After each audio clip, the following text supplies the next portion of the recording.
അല്ല, ഈ കയർ ഫാക്ടറി തുടങ്ങാനൊക്കെ ഒരുപാട് കാശ് വേണ്ടേ? ഞാൻ ധനലക്ഷ്മി ബാങ്കിന്റെ ശബരിമല ബ്രാഞ്ചിൽ ഒരു അക്കൗണ്ട് തുടങ്ങിയിട്ടുണ്ട്. എല്ലാ മാസവും 1-ാം തീയതി നട തുറക്കുമ്പോഴേ ബാങ്ക് തുറക്കും. അതായത് ഒരു മാസം എടുക്കും ചെക്ക് പോയി മടങ്ങി വരാൻ. അതിനകം നമ്മുടെ ചരക്ക് വിറ്റ് കിട്ടുന്ന കാശ് ബാങ്കിൽ അടക്കില്ലേ? ആ സമയത്തിനകം കാശ് അടയ്ക്കാൻ പറ്റിയില്ലെങ്കിലോ? സ്ഥലത്തെ പ്രധാന ദിവ്യനായി നിന്നെ മുൻനിർത്തിയാണ് ഞാനിവിടെ കച്ചവടം തുടങ്ങിയിരിക്കുന്നത്. എന്റെ ചെക്ക് മടങ്ങിയാലും ഞാൻ എന്ത് ഫ്രോഡ് കാണിച്ചാലും ആദ്യം തല്ല് കിട്ടുന്നത് നിനക്കായിരിക്കും. അത് ശരി. അപ്പൊ എന്റെ തടി പണയം വെച്ചിട്ടാണ് ഇവിടെ കച്ചവടം നടത്തുന്നത് അല്ലേ? ഇത് ഞാൻ സമ്മതിക്കില്ല. നീ സമ്മതിക്കില്ല? സമ്മതിക്കില്ല. എടാ ഒടിയൻ ചന്തു. സമ്മതിച്ചു. അല്ല പിന്നെ ഇതാണോ ലോനപ്പന്റെ വീട്?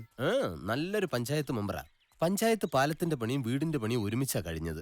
പാലം ഇന്നലെ പൊളിഞ്ഞു. വീട് നല്ല ഉറപ്പാ. ഇവിടെ ആരും ഇല്ലേ? ചന്ദ്രൻപിള്ളേ വാ. ഞാനൊരു ചെറിയ കയർ ഫാക്ടറി തുടങ്ങണമെന്ന് വിചാരിക്കുന്നു. ബായ് വിചാരിച്ചാലേ പണിക്കാരെ കിട്ടത്തുള്ളൂ. എടോ, ഒരു മഴയത്ത് ചുങ്കത്തറയിലെ കയറുപുരയുടെ ആസ്പെറ്റോ ഷീറ്റ് ഇളകി വീണെന്ന് പറഞ്ഞ് എപ്പോഴും അങ്ങനെ ഒരു കോള് കിട്ടണമെന്നില്ല.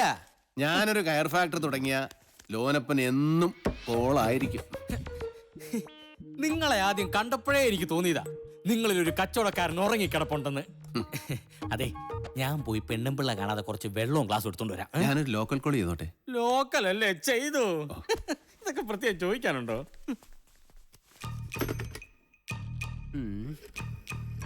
ടെലിഫോൺ എക്സ്ചേഞ്ച് അല്ലേ? ടെലിഫോൺ എക്സ്ചേഞ്ചിലേക്ക് ആരെ വിളിക്കാൻ? ഇത് 365 എന്നാ. എനിക്ക് ഹൈദരാബാദിലേക്ക് ഒരു ട്രങ്ക് കോൾ ബുക്ക് ചെയ്യാനുണ്ടായിരുന്നു. 3258-195. പത്തന കിട്ടുമോ?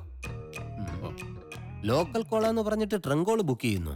ഹൈദരാബാദിൽ നിന്ന് ഒരു ഗോപാലകൃഷ്ണൻ എന്റെ കയ്യിൽ നിന്ന് കയറ് വാങ്ങിച്ചോളാന്ന് പറഞ്ഞിട്ടുണ്ടായിരുന്നു. അയാളെ വിളിച്ചതാ. 55 രൂപ മുടക്കി ഒരു പൈന്റ് വാങ്ങി കൊടുത്തിട്ട് 85 രൂപയുടെ കോൾ ചെയ്യുന്നു. ഞാൻ അപ്പോഴേ പറഞ്ഞല്ലേടാ ലോനപ്പന് നല്ല കോളായിരിക്കും. മീൻ കുറച്ചെടുത്തു വരത്തേക്കടി. തിരിച്ചു വിളിക്കാമെന്ന് പറഞ്ഞു. ഇതാ ലോക്കൽ കോളിന്റെ കാശ്. എന്താ സുഹൃത്ത് ഇത്? ഒരു ലോക്കൽ കോളിന് ഞാൻ ഇങ്ങനെ കാശ് മേടിക്കാന്ന് പറഞ്ഞാൽ ഞാൻ വാങ്ങിക്കല്ല. ഒരു ചില്ലി കാശിന് പോലും മറ്റൊരാളെ ബുദ്ധിമുട്ടിക്കുന്നത് എനിക്ക് ഇഷ്ടമല്ല. ചന്ദ്രപിള്ളക്ക് അറിയാം. എന്താ ചന്ദ്രപിള്ള പറ, ഈ പൈസ ഞാൻ മേടിക്കണോ വേണ്ടയോ? വാങ്ങിച്ചോ, ആ 1 രൂപയെങ്കിലും കിട്ടുമല്ലോ. ലോനപ്പ വാങ്ങോ? എനിക്കായിരിക്കും.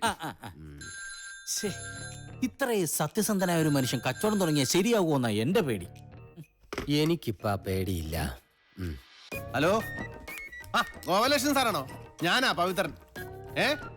ചോറുണ്ടോണ്ടിരിക്കുവാണോ? അങ്ങനെ ഞാൻ ഓൾഡിയ.